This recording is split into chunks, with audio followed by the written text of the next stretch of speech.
Well, good morning and welcome to Zen Fits. So every day you should have a Zen Fit. So I'm having one today. And what's a Zen Fit? When things begin to fit together. So there are moments when situation fits together, and there are times when your whole life fits together. There are times when, particularly as you get older, that your whole life fits. You see the theme of it. You see the puzzle you've been working with. You see the Zen fit you've been working with. That's why I love the word Zen fit, because a fit is like this Gestalt image of ambiguity. The old woman and the young woman. If you follow me, you'll see this. But that's kind of like your life. Everything fits in this picture. The young woman it fits as one picture. So our life is like that ambiguity in the sense that all of our lives have this tension. All of our lives have this puzzle, this Zen cone. This, if I could just get it right, it's like we all have a wobble. We all have some noise in our life that we can't get rid of. It drives us nuts. Then we go get one alignment after another, and still it's there. And we think it's fixed, and it comes back. The wobble. We got the wobbles. And you can call it karma. So the title of this talk is, Karma is a Spiral Staircase. So that means that you're on the first floor, maybe in your adolescence, I don't know. And you got this wobble, and you're in a pattern, and you discover that you're repeating yourself. You got this wobble, you can't get out. So finally, you get a Zen fit, and everything fits, and you break through, and you feel like you're delivered from that wobble, that pattern that I kept repeating. Well, now you're on a spiral, so you go up to another floor, and the same wobble is there, but now it's more subtle. Now it's in a different form. Maybe you move. Maybe you're in a different relationship. Maybe you're a different job. But the same wobble is there. The same tension. So you work on it, and maybe you come to maybe you never resolve it, and you die on that floor, in that character, in that personality. Maybe you spend maybe lifetimes there. Or if you do break through, you think you broke through, but you go to the next level. So karma is a spiral staircase. At least that's the way I've discovered in my life, where I have the same irreconcilable differences in my personality. If you go to a therapist, he'll call it a neurosis. When I first started practicing yoga, my yoga teacher said, you have inconsistencies in your lower nature. Well, that's a wobble. Something drives you to keep repeating yourself in the hopes of doing something different. Definition of that is insanity. You keep doing the same thing over and over, hoping for a different resolution. That's the wobble. And that creates our history. If you don't have any wobbles, you don't have any history. If you look at primitive cultures, they don't change unless the environment changes. Unless something comes and changes from the outside, they don't change from within. Our culture creates history. We got this wobble, so we're always becoming something. We're always becoming in the future in the hopes of getting away from the wobble in our past, you see. So the wobble drives us forward into history, creating new floors on our karmic spiral staircase where there's same wobble. I find that interesting. It's very powerful, very interesting and enlightening when you see the wobble in your own life, you see. And the fact that the wobble is like the old lady and the young lady.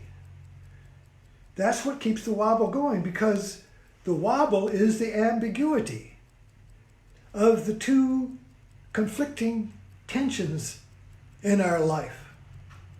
So we try to get rid of the attention by creating the tension. We try to get rid of the wobble by creating the wobble. Catch 22. The more you struggle to get out, the deeper you get in.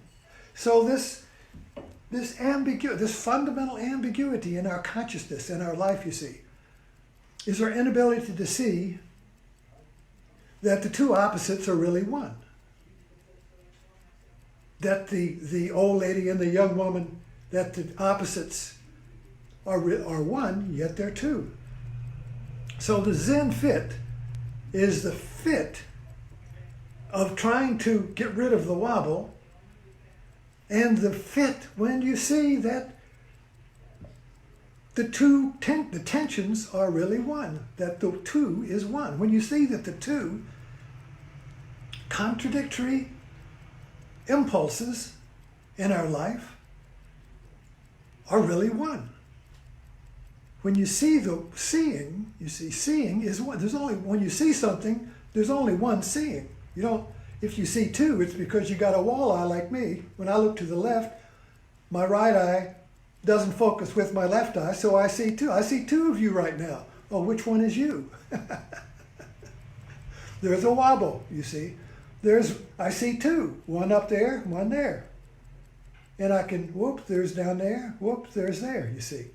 So I kind of like choose which eye to look through, you see.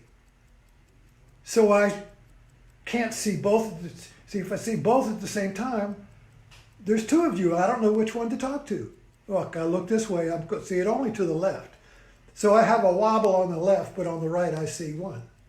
So I see one you now. Oh, now there's two. Now, is there really two yous? Are there two of you, you see? Well, no. Otherwise, it'd be crazy. There's one. And there's one me. There's one seeing. But here, I see two. Now I've got to choose. Which one do I look at? I look at the one lower or upper, lower, upper, back and forth, you see. And so the wobble in our nature is trying to find the one. But I see two. So now maybe the lower one is the upper one is. So if I choose the lower you, using one eye, you see now looking down. See this right eye is looking at you, and the lower. Now if I look at the lower one, I'm looking at you down there. You see. Anyway, the point is that the two is in me. The two is in my eyes, but I believe it's out there. So when we look at the world in our mind is like always seeing this or that, good or bad, high or low, in or out, soft or hard, peace or chaos, order, chaos. So we see the world in terms of these two opposites, in, out, good, bad. And so we struggle to be good, get rid of the bad. Some people say, fuck it, I'm going to break bad. Be bad. Yeah. Stop being good, be bad. Being bad is good. Being good is bad. Bad, wow. That's the wobble. So we go through life trying to resolve these irreconcilable differences, which is created by our own mind. Now when I see that the world is one, that I am one, that you are one, we're all one, I see that the two that I was seeing was created by my own vision, my own mind. And of course this double seeing is created by our culture. Our culture conditions us to see two instead of one because the culture creates history. And history is running from the two to make the one, you see. So in history, I'm running from seeing two so I can see one. But there's one all the time. There is no two. And yet there is two. So there you go. Each of us has to solve that. Each of us has to see that Zen fit. That the two is one. I'm one, the world is one.